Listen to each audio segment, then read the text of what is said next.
May 9th. We're having record cold weather, and we're having a little bit of a snow shower right now.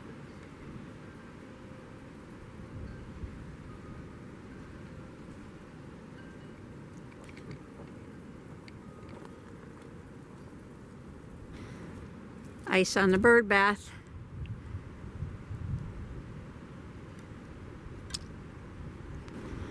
Flowers are still looking okay.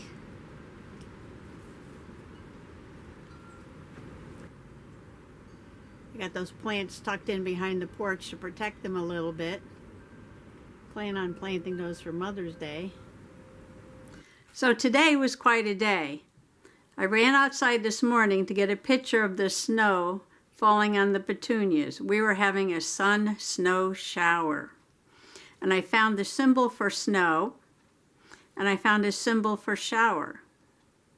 Later on in the day, it cleared up and it was quite nice. And this is the symbol for the sky being 1/8 cloudy. So it's almost clear.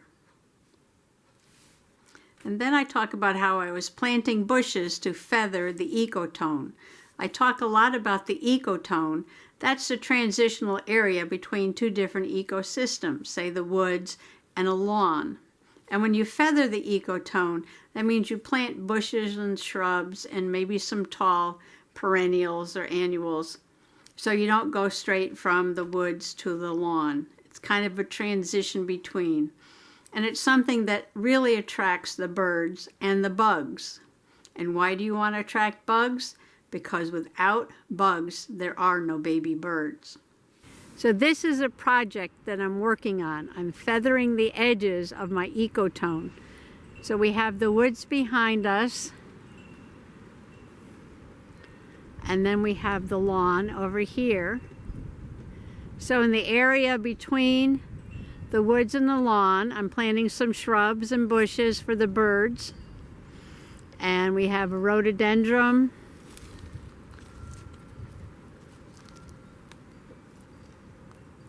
some azaleas, and some viburnum. The birds like the viburnum because they eat the berries in the fall. And another rhododendron and some mountain laurels. The mountain laurels and azaleas and rhododendrons all like acid soil. And this is acid soil. So I was planting bushes along the edge of the yard to feather my ecotone, and I became distracted by some ferns. And the first ferns I noticed were the ones with the purple stems.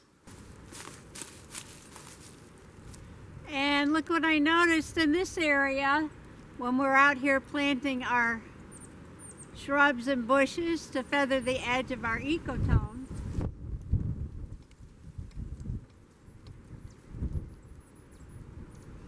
I found these purple fiddleheads. Now I believe that these are going to be royal ferns because I drew these in my journal last year. Some of them are pretty tall already. So I put my stake here with a pink flag to mark the spot. And it looks like there's quite a few clumps. 1, 2, 3, 4, 5, 6, 7, 8, 9, 10, 11, 12, 13, 14, 15. It's about 15 clumps of them. So I'm going to sketch them before they fully leaf out. I'm going to put this in my journal. So you can see on this one it's going to have some big side leaves. So I'm pretty sure that this is the royal ferns. I love the royal ferns, so I hope this patch grows well here.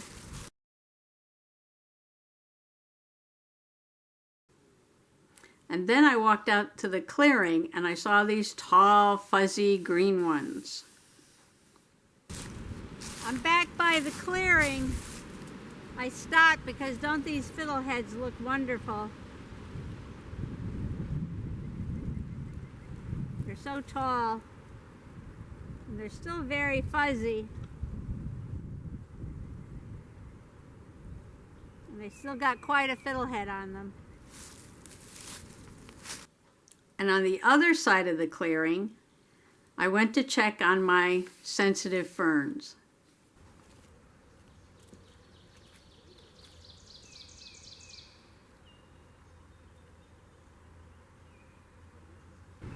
And these little red ones coming up,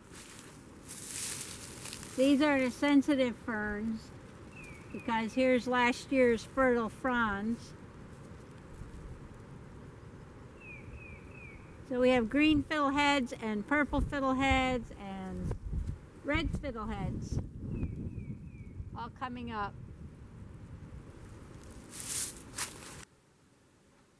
If you don't bring a tape measure out into the field with you, you can always use yourself as a measurement.